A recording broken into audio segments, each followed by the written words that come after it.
प्राण सिंह जी,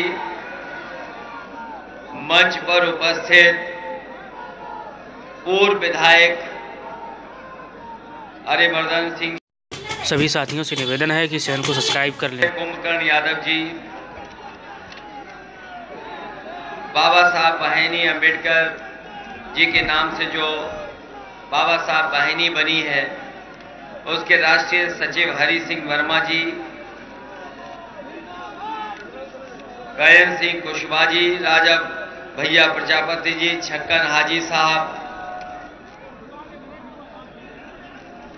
अजय सिंह लोजी जी, राजू राजपूत जी, श्रीमती अंशु शिवरे जी, भागीरथ जी, अर्पित यादव जी, बाबू मंसूर जी, पूर्व जिलाध्यक्ष, उपेंद्र सिंह जी, करण सिंह राजपूत जी, हिनेश राजपूत जी, गौतम शर्मा जी से लेकर के बड़ी संख्या में हमारे सभी समाजवादी पार्टी के नेता जो उस मंच पर हैं, सभी नेता, सभी पदाधिकारी और इस चुनावी सभा में उपस्थित बड़ी संख्या में हमारे आदरणीय बुजुर्ग, किसान भाई, नौजवान साथी, माताएं, बहनें और पत्रकार बंधुओं, मैं सबसे पहले आप सबका धन्यवाद और आभार प्रकट करना चाहता हूं।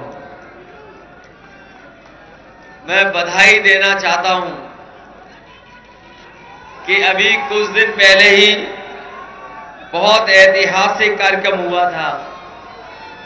जब मैं रथ के साथ आया था, बहुत ऐतिहासिक कार्यक्रम हुआ था। उसी समय भारतीय जनता पार्टी को पता लग गया था कि बुंदेलखंड की जनता इस बार परिवर्तन चाहती है, और मुझे पूरा भरोसा है कि इस बार भी बुंदेलखंड की जनता इतिहास लिखने का काम करेगी।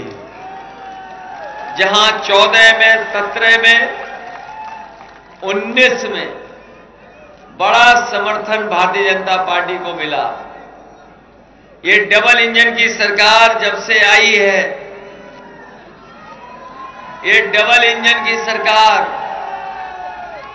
जिसने हर एक को धोखा देने का काम किया है, इतना झूठ बोलने का काम किसी सरकार में नहीं हुआ होगा जितना इस भारतीय जनता पार्टी की सरकार में हो रहा है। अभी मैं झांसी होकर के आया हूं। झांसी में भी ऐतिहासिक कार्यक्रम था। झांसी के लोग अब झांसी में फंसने वाले नहीं हैं। बताओ, यहां महोबा के लोग तो झांसे में नहीं फंस जाएंगे। इनके नेताओं के आपने भाषण सुने होंगे। इनके नेता लगातार बड़ी बड़ी बातें कर रहे हैं और इतने बड़े सपने दिखा रहे हैं जिसकी कोई कल्पना नहीं कर सकता है। इनके नेताओं ने जितना झूठ बोला है, शायरी राजनीति में किसी ने इतना बड़ा झूठ बोला होगा। याद कीजिए हमारे किसान भाई, जिनको इन्होंने कहा कि सरकार बन जाएगी तो हमारे किसानों की आय दोगुनी हो जाएगी। बताओ, किसी किसान भाई की आय दोगुनी हुई हो तो बता दो। जो पैदावार की, उसकी भी कीमत ये सरकार नहीं दिला पाई।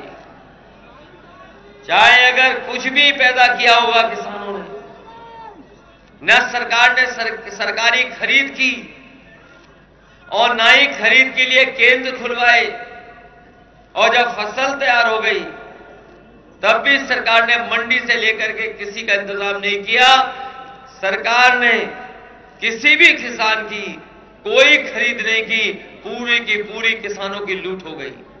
और अभी जब खाद खरीदने का वक्त आया तो बताओ किसान भाइयों, किसी को खाद मिली हो तो बता दो। डीएपी मिल गई हो तो बताओ। और अगर खाद की बोरी लेकर के भी आए होंगे तो उसमें से भी चोरी हो गई। 5 किलो की चोरी हो गई। पता नहीं कहां से भारतीय जनता पार्टी ये चोरी सीख करके आई है। इसलिए इस बार जहां बुंदेलखंड में समर्थन मिलता था, इस बार बुंदेलखंड की जनता भारतीय जनता पार्टी के लिए दरवाजा बंद कर देगी। आपने सुना होगा, जैसे ही चुनाव समाजवादी पार्टी के पक्ष में होने लगा, हमारे बाबा मुख्यमंत्री गर्मी निकालने की बात कर रहे थे,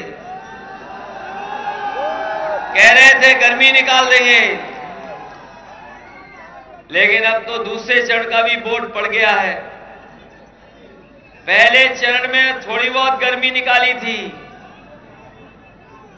इनके कार्यकर्ता, इनके नेता पहले चरण का वोट देख करके ठंडे पड़ गए हैं। और जिस समय बुंदेलखंड की जनता वोट डालेगी, भारतीय जनता पार्टी के लोग सुन्न हो जाएंगे। इस बार यहां चमत्कार होने जा रहा है। इस बार चमत्कार होगा और भारतीय जनता पार्टी को एक भी सीट मिलने वाली नहीं है। ये अन्ना पशु वाली समस्या समाप्त हो गई कि अभी भी है? हजारों करोड़ रुपए लगा दिए सरकार ने, जनता ने कितनी गौशालाएं बनाई, लेकिन अभी भी अन्ना पशु की समस्या का समाप्त नहीं कर पाए। जहां किसानों को अपनी रखवाली करनी पड़ रही है, खेतों पे तार लगाने पड़ रहे हैं, और हमारे बाबा मुख्यमंत्री जी का जो प्रिय जानवर है,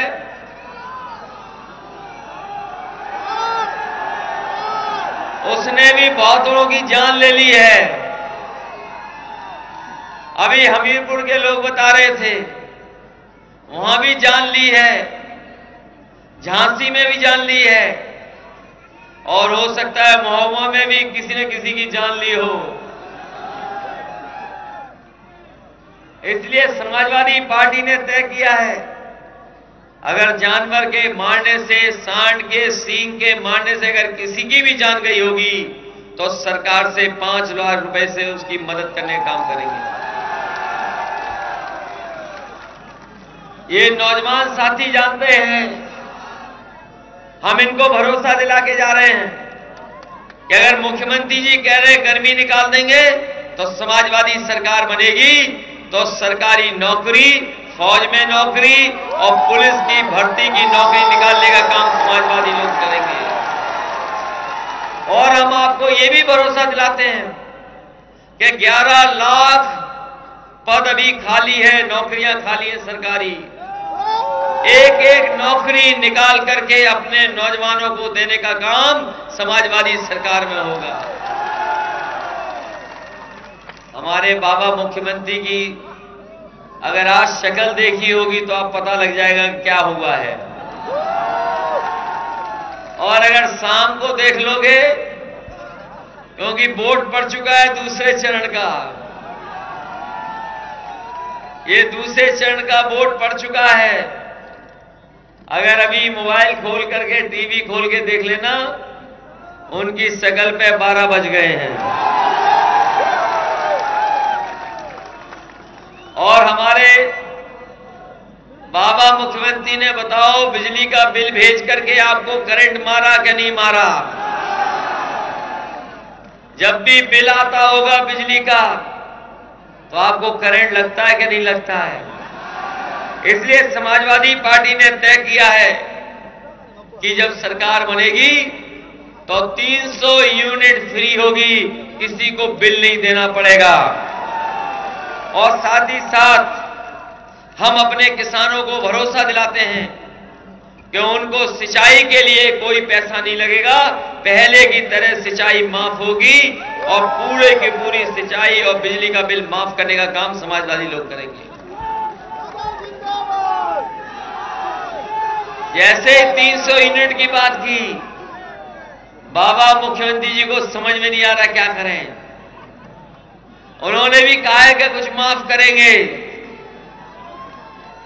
लेकिन 4.5 साल और 5 साल बिजली नहीं बनाई, केवल बिजली का बिल बढ़ाया है। और किसी ने अगर बिजली बनाने का काम किया उत्तर प्रदेश में सबसे ज्यादा, तो वो समाजवादी पार्टी और समाजवादी सरकार में। याद होगा आपको, बड़े बड़े उद्योगपति बुलाए गए लखनऊ में, और लखनऊ में बड़ा बड़ा कार्यक्रम किया गया और समझौते हुए, दस्तखत हुए, और यह फैसला लिया गया कि 5 लाख करोड़ के उद्योग और कारखाने लगेंगे। बताओ महोबा वालों, आपके यहां भी बड़े बड़े कार्यक्रम हुए हैं प्रधानमंत्री जी के। डिफेंस कॉरिडोर की जगह ली गई होगी कहीं, और बताया जा रहा था कि पता नहीं क्या बनेगा यहां पर। कोई कह रहा था मिसाइल बनेगी, क्या बनेगा पता नहीं, क्या क्या बनाने की तैयारी थी। बताओ, डबल इंजन की सरकार ने कुछ बनाया हो तो बता दो। और 5 लाख करोड़ के झूठे सपने दिखाए, अगर एक भी कारखाना लगा हो तो बता दो। यहां पर समाजवादी सरकार थी तो काम होना शुरू हो गया था। सड़कें बनना, पुल बनना, अस्पताल बनना, बस स्टैंड बनना, और ये एम्बुलेंस भी चला दी थी जो गरीबों की मदद की है। ये एम्बुलेंस भी समाजवादियों की देन है। 100 नंबर वाली जो पुलिस को गाड़ी दी थी, ये भी समाजवादियों की देन है। बाबा जी ने जब से नंबर बदला है 100 का 112, हमारी पुलिस को भी कबाड़ा कर दिया। और इस सरकार में डबल इंजन में कोई चीज डबल हुई है तो भ्रष्टाचार डबल हुआ, और कोई चीज डबल नहीं हुई। आपने तस्वीर देखी होगी, टीवी पे देखा होगा कि बाबा मुख्यमंत्री लखनऊ में कंप्यूटर बांट रहे थे, लैपटॉप बांट रहे थे, टैबलेट बांट रहे थे, और स्मार्टफोन बांट रहे थे। बताए लाखों बांट दिए उन्होंने। महोबा के नौजवानों, बताओ तुम्हें हाथ लगा कुछ? और समाजवादियों ने जो बांटे थे वो अभी भी चल रहे होंगे कहीं ना कहीं। इस कोरोना के समय पर वो काम आए होंगे, आपकी मदद की होगी, लेकिन बाबा मुख्यमंत्री जी ने किसी को नहीं दिया। और वो देते भी कैसे, वो खुद चलाना नहीं जानते। और इधर आपने देखा होगा कि मोबाइल से बहुत सारे कारोबार हो रहे हैं। नए तरह की चीजें, नए तरह का कारोबार कंप्यूटर से, मोबाइल से भी होने लगा है। बड़े पैमाने पे व्यापार, कारोबार आजकल मोबाइल और कंप्यूटर के माध्यम से हो रहा है। इसलिए समाजवादी पार्टी ने तय किया है कि जब सरकार बनेगी तो 22 लाख कंप्यूटर से जुड़े हुए रोजगार अपने नौजवानों के भविष्य को बेहतर करने के लिए देने का काम करेंगे।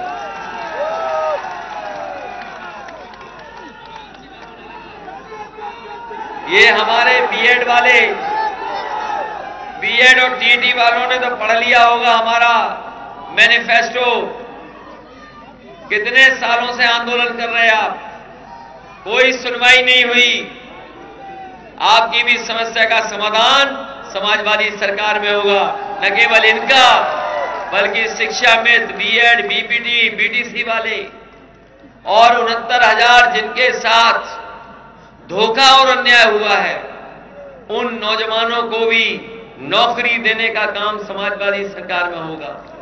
जो लोग बाबा साहब भीमराव अम्बेडकर जी को मानते हैं, उनके रास्ते पर चलने वाले लोग जानते होंगे ये आउटसोर्स वाले मामला बहुत खराब है।